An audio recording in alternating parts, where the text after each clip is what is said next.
Yeah, dude, it's honestly crazy seeing Travis like work, speak, do anything. It's just like you want everyone just wants to shut up and listen. Like, what do you have to say, Travis? Like, let us know.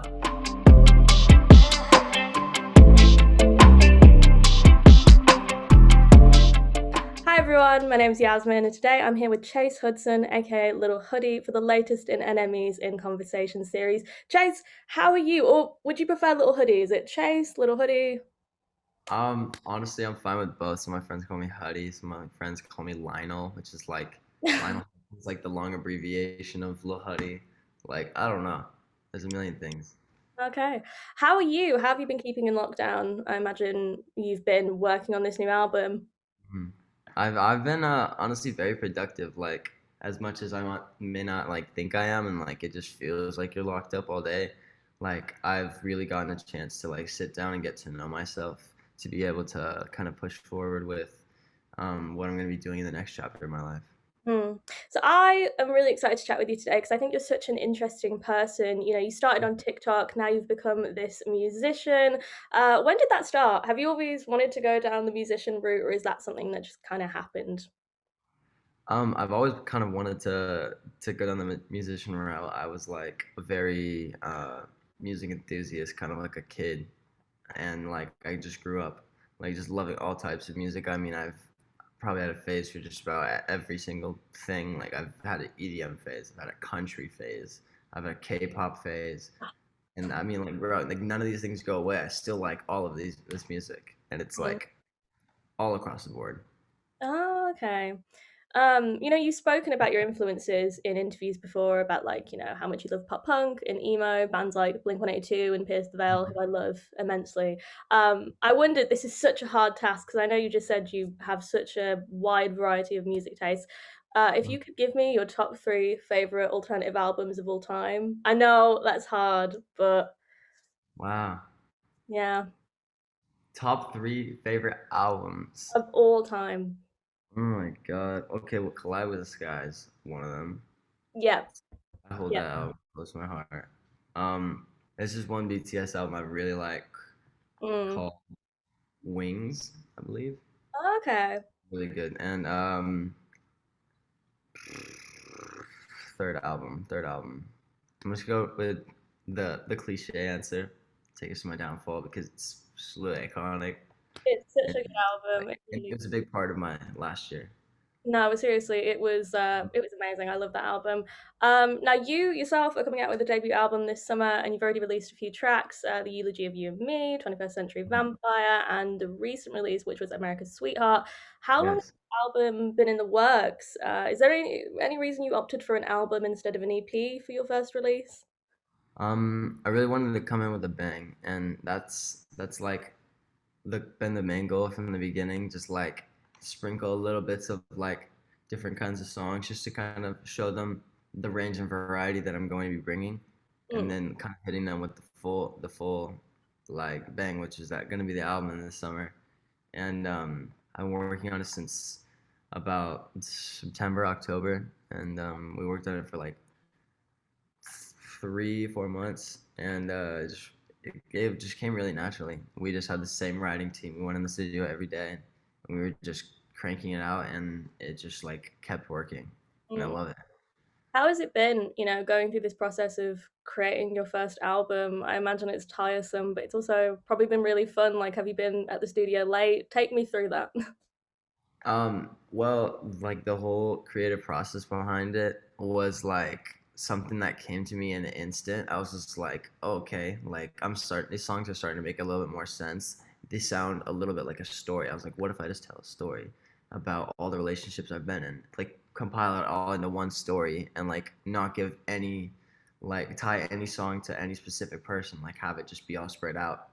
And so that was the concept that I came into it with, and I left with like each song being like a detail piece to each part of the story. Ah, okay, yeah, because I'd read in interviews that the whole album was based on like the relationships you've been in. Why did you want to go down that route? Like, is there any reason you wanted to focus it around love?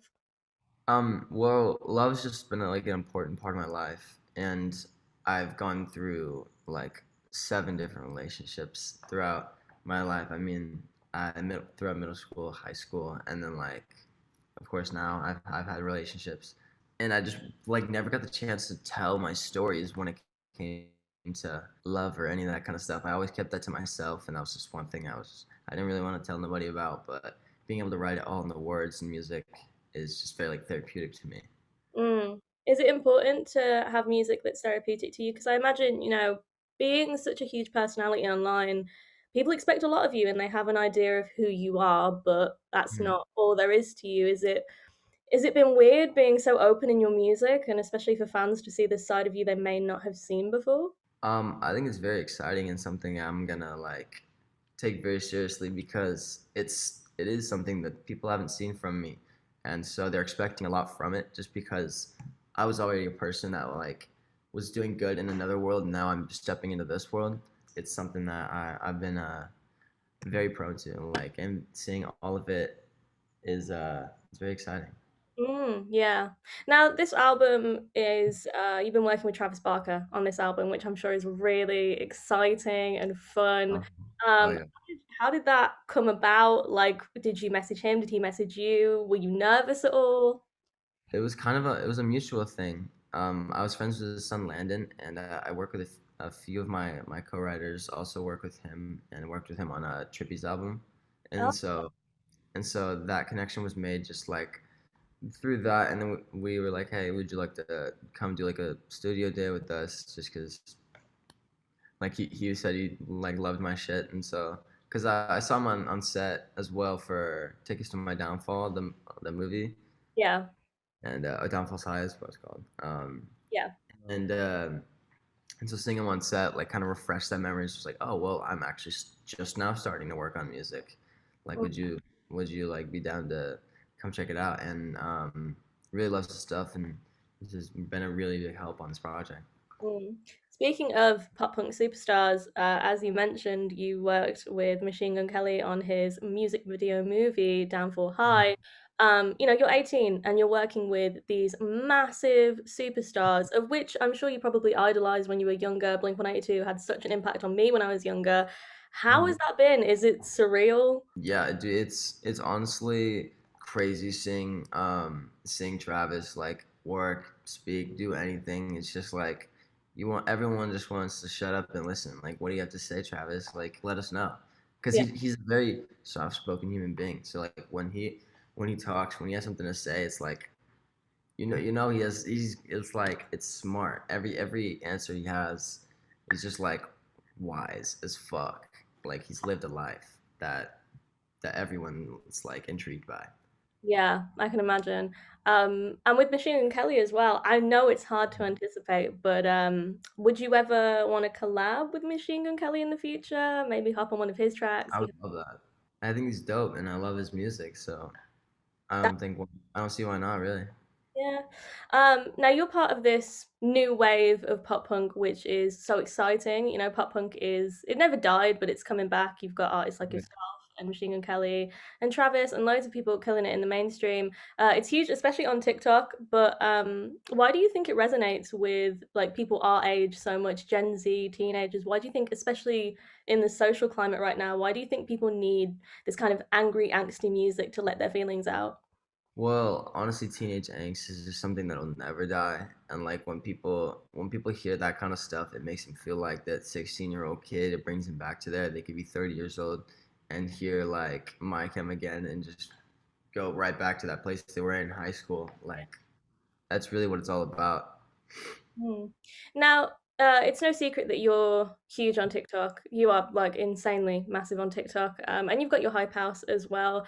But understandably, that can be a lot to deal with. Like, it's just so much attention all at once at a young age. And I know you've probably talked about this before, but have you ever wanted to just like take a step back from music, from TikTok, and just kind of, not exist on social media? I've definitely been there in a few points in my life.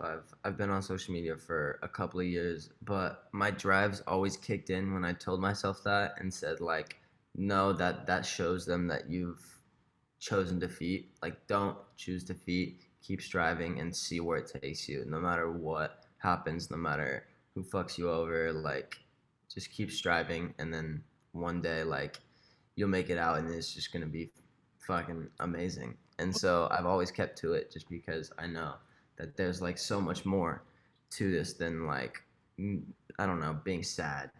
Like, cause that shit's temporary. You know what I mean? Yeah, no, I get that. And as well, like, I can't imagine what it's like for you to get hundreds of thousands of comments a day and, the press constantly hounding you and people having so Mhm. many ideas about you and who you are as a person when they don't really know you. How do you manage that? Because I don't think Um, I could. I kind of manage it as best as I can. I try to like let them know me to an extent, but like not give them the full me. I don't know. It's very like challenging to kind of be like this golden child for the internet, and like I don't know. It's hard because there's everyone's just a million eyeballs on you, just judging like Mm, all the time. It's kind of like crazy, but I've gotten used to it over time for sure. mm. And your move from TikTok to music, how do you think that was different? Do you think that like I don't know, how has it been becoming a musician instead of making TikTok videos? Is it any different? Like what's the different side of the industry? I think it's honestly like for me, I enjoy making music so much. Like I enjoy being in the studio. It just like my presence there is like so much more live than me being anywhere else. And so I really thoroughly enjoy making music, making visuals for my stuff. Like thinking about all of that's just so exciting to me. And like this is always something like to look forward to with music. So I'm always I'm always just like looking ahead. I've always been that guy that's like, all right, what's next? It's like you already like there's things you're planning 10 steps ahead for. Like that's exciting to me. Like it keeps me motivated and it keeps me like looking forward at all times. Mm. Yeah, and speaking of visuals, you just released a music video for America's Sweetheart, and you've already released music videos for 21st Century Vampire, for the Eulogy of You and Me. Going into Mhm. this album, were you planning for it to be like an audio-visual project, or is that just kind of something that happened? When I went into America's Sweetheart, I wanted to tell a little bit of a story because it's already a super simplistic song. We didn't want to like tie it into exactly what was going on, like with each word and with each scene, like the same way 21st and Eulogy are. We Mm, wanted to tell it in a little bit of a more slow motion kind of like art piece, and but also get like the point across that we wanted to, which was the concept that it was like all a dream, and it's crazy to think about. So, TikTok has had such a huge role in the music industry. People are now recognizing it as this like actual platform to break music and break viral music. Mhm. Prior to becoming a musician, were you worried at all about how your music would be received and if it would do well? I was a little worried for sure that it wasn't that people were like gonna judge it, and but that's kind of just the brand that I've built for myself. Like people just judge what I do. People just kind of see me and like have things to say, but that's just normal at this point. That's just kind of a thing that comes with fame. I just wanted to make good music, and once people like hear the shit and like know that it's good, it's like what more can they say? I'm telling my truth. Like this is what I have to bring to the table, and it's like if you don't like it, like so what? Yeah, no, I like that mantra. And I think as well, I'd be interested to hear, do you think being so young and coming into music that people almost think that you're just doing it because it's a fad and they don't really take you seriously as a musician? I think that they will eventually. I mean, I of course do. I'm like 3 songs in. I wouldn't take myself seriously either. But like as I'm going along, like I'll definitely build like a whole discography. Like you can be able to look through so much more stuff. But it's all like each thing is just a building block that just leads to a way bigger picture. Like I haven't even been on the road before. I haven't toured. I haven't performed. Like people don't know how serious it's gonna get until it's like actually game time, but tours aren't back up yet completely. But maybe we'll get there, and we have an album coming soon, so maybe they'll listen to it and change their perspective. Mm. It's interesting, you know, you mentioned going on tour. Your career has taken off in a global pandemic, which is so exciting, and it's given fans a chance to really, you know, indulge in all of your content. But you don't get to see the people, you don't get to see the faces. No. You're like, how strange is that for you, making music and not really being able to perform it live? That's it's so weird. It's so weird. It's like, oh, you feel all this love and you see all these numbers and you're doing well and you're streaming this and that and it's like, okay, but I want to see these people like live. Like I need to feel the energy. I need to feel love from them the same way I see on social media. I want to see that in real life. Like I need to feel it. I need to see them. I want to hug them. I want to take a picture with them. I want to travel everywhere. Like that's the kind of shit that I live for. Mm. What can we expect from a Little Hoodie show? Are you like, have you got any plans? Do you expect it to be like a crazy punk show? What can fans look forward to? Oh, it's definitely gonna be just energy and chaos the whole show from start to finish, Mm. and it's gonna be all over the place, man. If tours come back eventually, if you could have a dream lineup of you and two other acts, who would it be? Any act on the planet that can come support you or you can support them. Who would the three bands be? You and then two other acts. I don't like getting this question. This is hard. I know. I like Fuck. you answered all the really serious questions, but this is the one that throws you off. Um, I feel like AC/DC is really iconic, Yeah. really iconic. Um, and maybe like Machine Gun Kelly could be a good one. Machine Gun Kelly would be a good one. Mm, I would say that. let's go for that one. So what comes next after the debut album? Are you rehearsing to go on tour? What are the plans moving forward? I've just started recently, like last week actually, rehearsing for a lot of things to be ready for a live show, and so well, I don't really know when that is, but we're gonna be ready for that. I don't know what's gonna happen next, but right now we're really planning to release this album, and it's gonna be magical, and we're gonna go so hard for it. It's gonna be great. Awesome. Well, thank you so much for joining me, Chase. Thank A new album comes out soon. I'm sure people can go grab it, but that's all.